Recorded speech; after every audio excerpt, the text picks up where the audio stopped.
There is a small black book that sat in the top drawer of the deacon's kitchen table, and in all the years I lived among my people, I never once saw a banker, a loan officer, or an insurance man set foot in our district. But I saw that book opened 100 times. I was 9 years old the first time I understood it mattered. We had just finished raising a barn for the Hostetler family, a whole frame up between sunrise and the noon meal, and after the men had eaten, the deacon sat at that table with the little book and a pencil, and began to write, slow and careful, while my father stood beside him answering questions in a low voice. I asked my father what they were writing. He looked at me and said, "That is none of your business, boy." But I learned what was in that book. And when I finally understood it, I understood why we never needed a bank, why the government left us alone, and why my people are quietly one of the wealthiest rural communities in this whole country, and the outside world does not know the half of it. My name is Jacob. I grew up Old Order Amish. I was baptized into the church. I married inside it, and some years later I walked out of it and did not go back. This is the channel where I say the things I was raised to keep behind the barn door. And before I say another word, I want to say the thing I always say. I am not here to shame my people. The men who kept that book were not greedy men. They handled money the way they handled everything, as a thing held in trust for the whole, never for the one. What I am about to tell you is not a scandal. It is a kind of wisdom the outside world traded away a long time ago and has been trying to buy back ever since. Let me tell you what was in the deacon's book. The first thing the deacon's book made plain was that we did not pay into Social Security, and we did not draw a dollar of it out. Most English people I have met since I left do not believe me when I say this. They think every working person in America pays that tax. We did not. There is a clause in the federal tax law. My father called it our exemption. And years later, I found the actual section number 1402 GE that lets a member of a recognized old order church opt out of Social Security entirely, on the grounds that the church itself promises to care for its old and its sick and its widows. You file a form once, you sign your name, and from that day you owe the government nothing on that account, and you are owed nothing in return. My father explained it to me the way he explained most things, plainly and without pride. He said, "The government agreed to leave us alone on this one because we told them the truth. We take care of our own, and we have since before there was a government to ask." I want you to sit with what that means. From the moment an Amish man begins to earn, a portion of his income that an Englishman hands to the state simply stays inside the community. It does not leave. It is never taxed away to a system we will never use. That money compounds, generation after generation, inside the district. That is the first thing they don't want you to know, that the wealthiest thing about my people is not what they earn, but what they were never required to give away. The second thing in that book was a column of names and a column of numbers, and that was the Mutual Aid Fund, what we called, in our plain way, the Amish Aid, the church's own treasury for trouble. There is no insurance in the old order, no health insurance, no fire insurance, no crop insurance, no life insurance.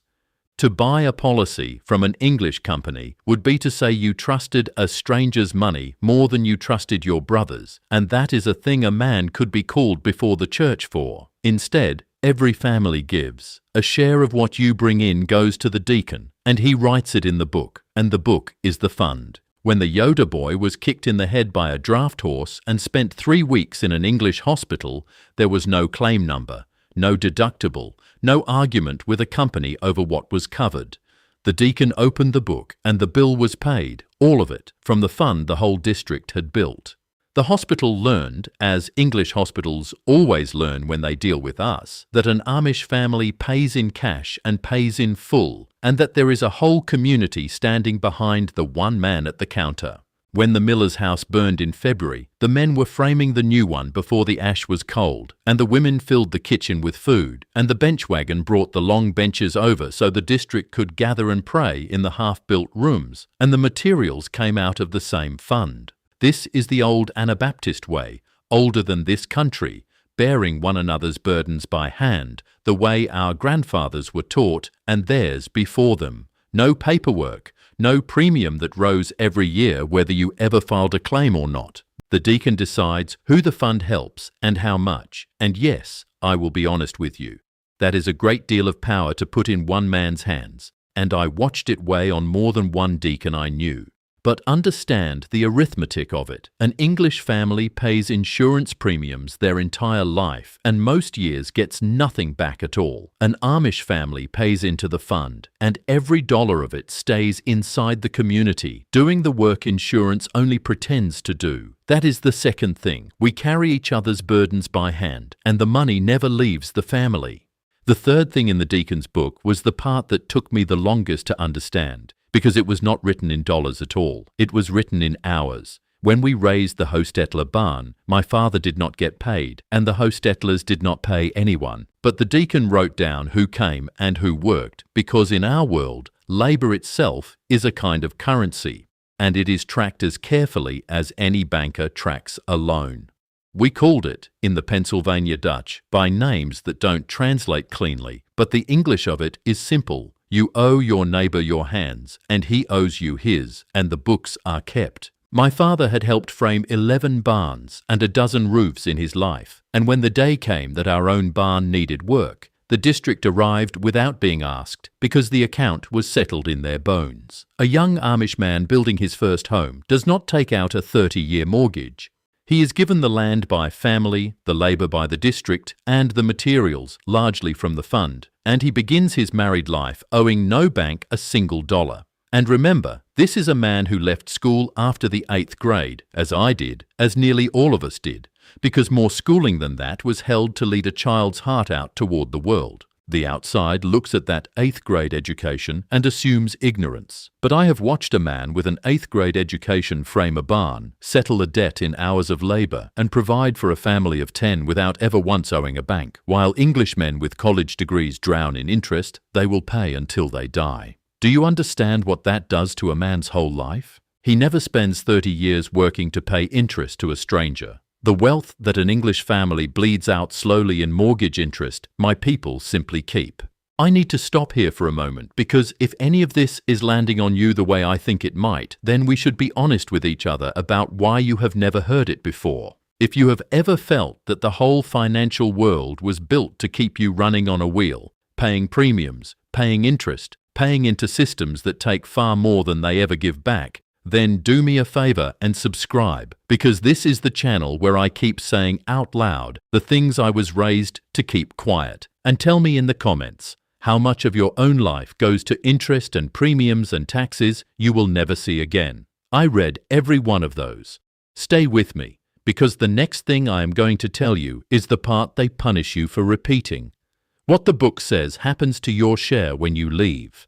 The fourth thing in that book, the thing my father would never speak of, was what happened to a man's account when he walked out. Because all of it, the labor credits, the standing in the fund, the promise that the district would carry you, all of it is held on one condition. You stay. You remain a member in good standing, baptized, obedient, plain. The day you leave, the book closes against your name.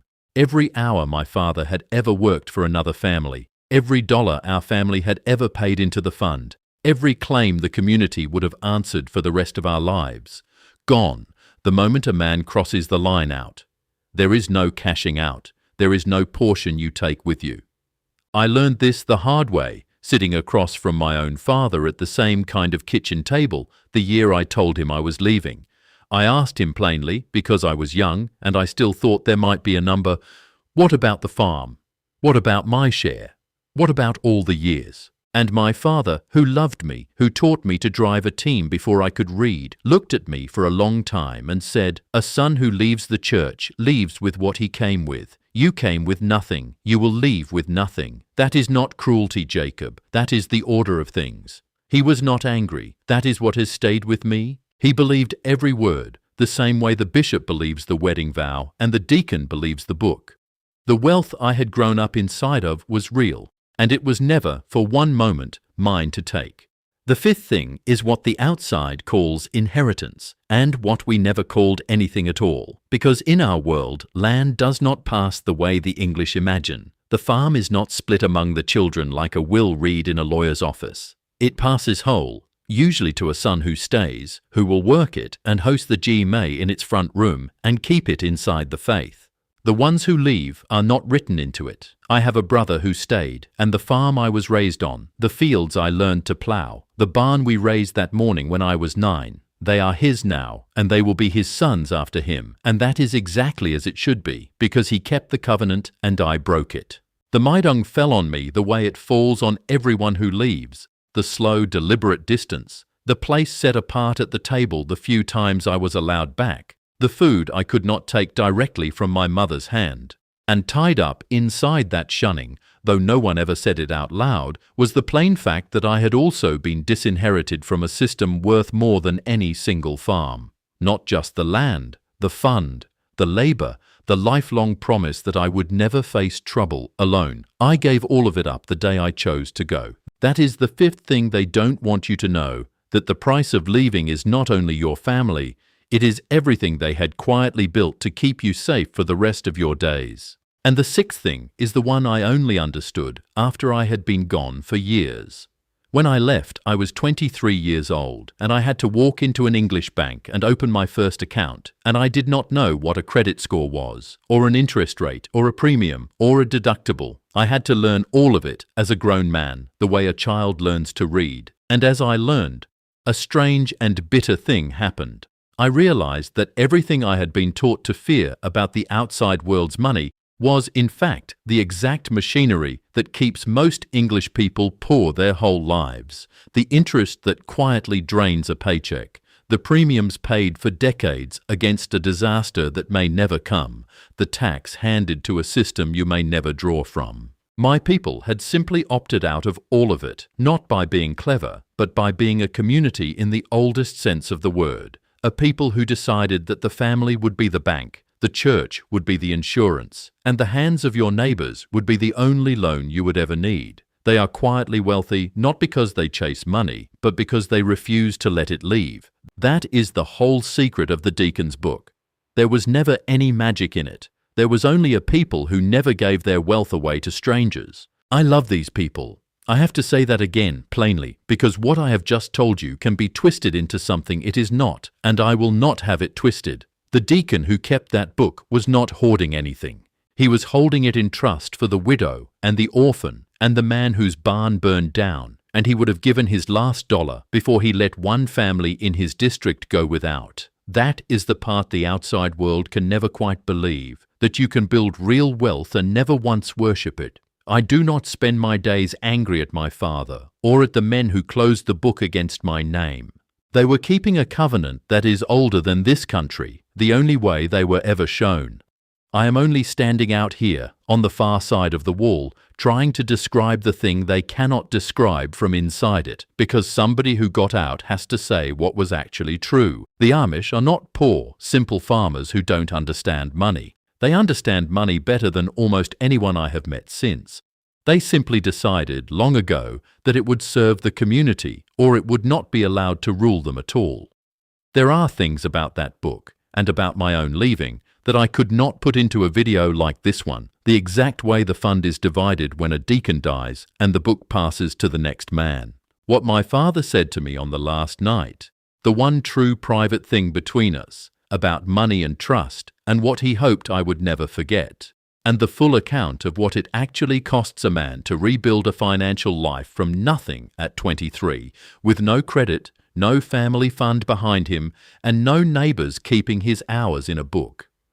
I wrote all of it down, the pages of the life I actually lived, the things that would not survive on a platform like this one. You will find the book linked in the first pinned comment below. Subscribe, because I am not finished opening the door on the world I came from. I will keep doing it honestly and gently, and without ever once forgetting that the men who kept that book are still my people, even on the days I will never again be theirs.